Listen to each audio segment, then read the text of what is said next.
আসসালামু আলাইকুম রহমতুল্লাহ। আজকে কিছু কথা বলবো, আপনারা একটু শুনবেন।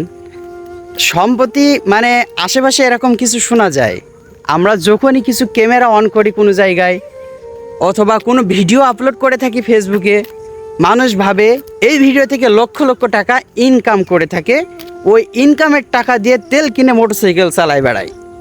এইটা কিন্তু অনেকে জানে, কিন্তু আসলে সত্যি কথা আপনাদেরকে বলে দিচ্ছি, আপনাদের যেটা ধারণা সেটা আমি ক্লিয়ার করব। এটা স্বাভাবিক হতেই পারে। ছোটোবেলায় আমরা যখন নতুন কন্টেন্টে আসছিলাম, ভিডিও সম্পর্কে জানছিলাম অথবা অনলাইন সম্পর্কে জানছিলাম, যে কোনো বিষয় নিয়ে মন্তব্য করতাম।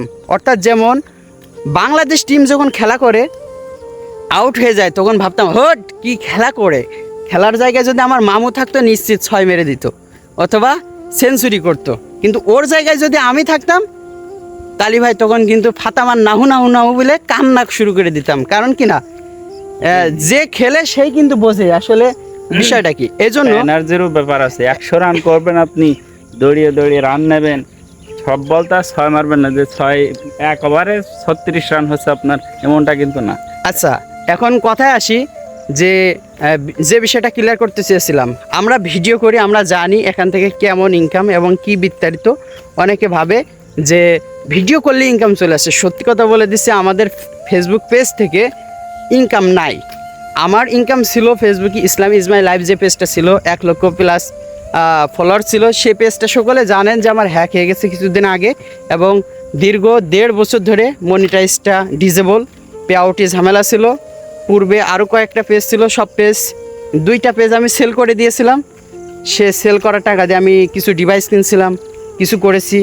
মূল যে পেজ থেকে আর্নিং আসতো, প্রতি মাসে ভালো একটি ডলার আসতো, সে পেজটা কিন্তু নাই। ফেসবুক থেকে কোনো পরিমাণ ইনকাম নাই, টিকটক থেকে কোনো ইনকাম নাই। ফেসবুকে যে ভিডিওগুলো আমরা আপলোড করে থাকি, মনের খায়েশাত, মনের আকাঙ্ক্ষা এবং ভালো লাগে তাই আর কি প্রকাশ করি, এইটাই। তাছাড়া আদেও টিকটক থেকে কোনো ইনকাম আসে কিনা এখনো পর্যন্ত আমরা পাইনি, এবং কেউ পেয়েছে কিনা এটাও আমার একান্ত বিশ্বাস যে কেউ হয়তো বা পায়নি। হ্যাঁ, টিকটক থেকে হয়তো বা সোশ্যাল মিডিয়া একটা আত্মপ্রকাশ, অর্থাৎ আপনাকে চেনবে মানুষ, এমনটা হতে পারে। তাছাড়া কিন্তু কোনো প্রকার টিকটক থেকে টাকা দেয় না। আর আমরা কিন্তু 2018 মামু 18 সাল থেকে, আর আমি 19 সাল তারপরে থেকে আর কি ভিডিও বানাই।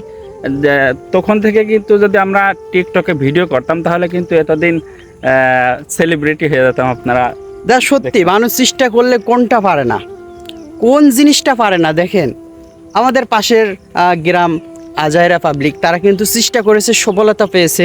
তাদের আমাদের ইউনিয়নের লোক, তারা কন্টেন্ট করে এই রাস্তায়, অর্থাৎ ওই পাশে গিয়েছিলাম, ওই জায়গায় তারা হাজার হাজার এক কথা অনেক কন্টেন্ট বানিয়েছে। তাদের জন্য দোয়া করি, আমাদের ঝিনাইদহ জেলার পরিস্থিতি লাভ করছে তাদের জন্য। যাই হোক, সর্বশেষ একটা কথা বলতে চেয়েছিলাম। আর যে পেজে ভিডিওটা দেখছেন, এটা নতুন পেজ, মনিটাইজ হয়নি, ইনকাম নাই। তো আমাদের মূলত চলে কিভাবে, তাহলে একটা বিষয় ক্লিয়ার করে দিই। আমরা তার পরবর্তীতে ইউটিউবে ব্যাক করি। ইউটিউবে কিছু কাজ আছে, অর্থাৎ ফ্রিল্যান্সিং শব্দের সাথে আপনারা পরিচিত আছেন। যাই হোক, ভিডিও বাদেও অনেক সিস্টেম রয়েছে অনলাইন জগৎ কাজ করার, সেগুলো করি। আরও সেক্টর আছে। তো যেটা ভুল ধারণা ছিল সেটা বলে দিয়েছি, ক্লিয়ার হয়ে গেছেন আশা করা যায়। বাজে মন্তব্য করবেন না, বাজে ধারণা রাখবেন না, আশা করা যায়।